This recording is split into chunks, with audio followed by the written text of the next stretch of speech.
Hello everyone, today's we are talking about Canada to stop processing study permits for colleges universities that fail to track international students.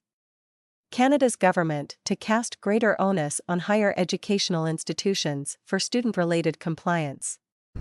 The federal government plans to suspend processing of study permits from post-secondary students if the schools fail to keep track of international students' enrollment. The proposed regulations would compel colleges and universities to report to the Federal Immigration Department whether a student is attending school and complying with all study permit requirements.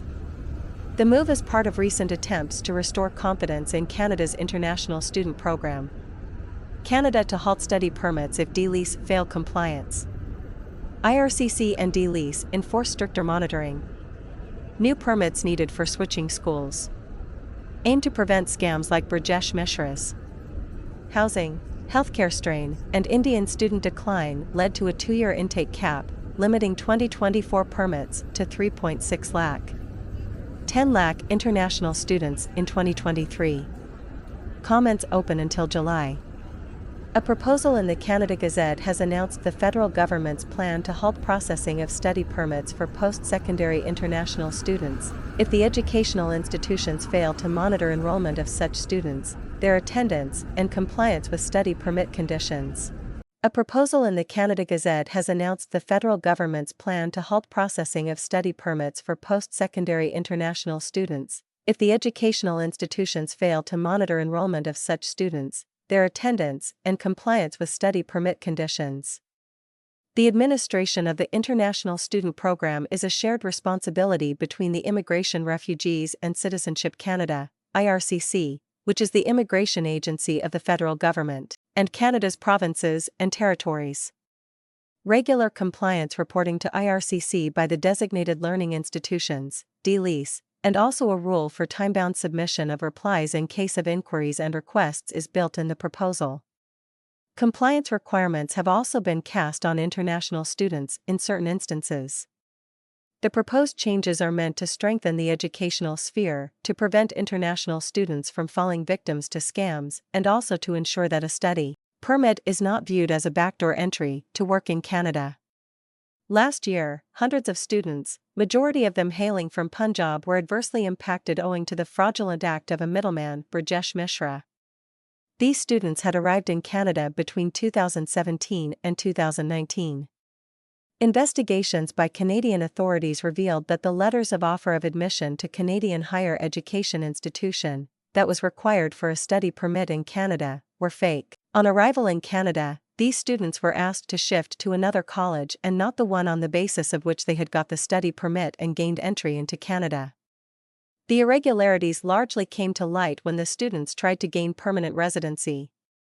The proposed amendments would require that a study permit holder in Canada who received a letter of acceptance to attend a DLi other than one indicated on their study permit and who wishes to switch the educational institution must submit an application for a new study permit before the start date for the new program of study.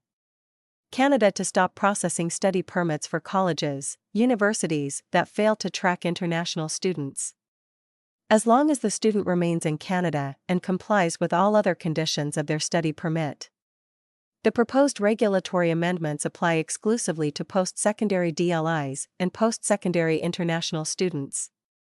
The open window for inviting comments from stakeholders and public ends on July 29.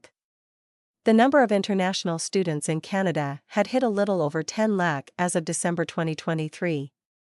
In 2022, for which country-wise data is available, Canada had admitted 5.5 lakh new students from 184 countries. India was by far the most significant source country, with 2.2 lakh new students, followed by China with 52,000 odd new students. However, the flow of students from India drastically reduced in 2023. The Canadian government processed almost 1.46 lakh new study permit applications for Indian nationals between July-October 2022, but the same period in 2023 saw a 40% decline. The influx of immigrant students, coupled with the housing crisis and strain on healthcare infrastructure, had led the federal government to announce in January a 2-year intake cap for international students, which would result only in 3.60 lakh approved study permits in 2024. The government said the proposed changes are the result of extensive consultation, though it received mixed reactions from its provincial counterparts on whether it's appropriate to suspend the issuance of study permits to non-compliant institutions, citing concerns that greater federal authorities may encroach on their education mandate. The changes are estimated to cost almost $87 million in present value over 10 years, covering government implementation, costs to designated learning institutions, as well as costs to study permit holders who wish to change schools. The regulatory amendments also include increasing the weekly off-campus work hours for international students to 24 hours from 20, as Miller previously announced. This change would help international students offset increasing costs of living, according to the government. The public has until July 29 to comment on the proposed changes. That is over today's video. Thank you for watching entire video. Hopefully information useful to see you later and next video.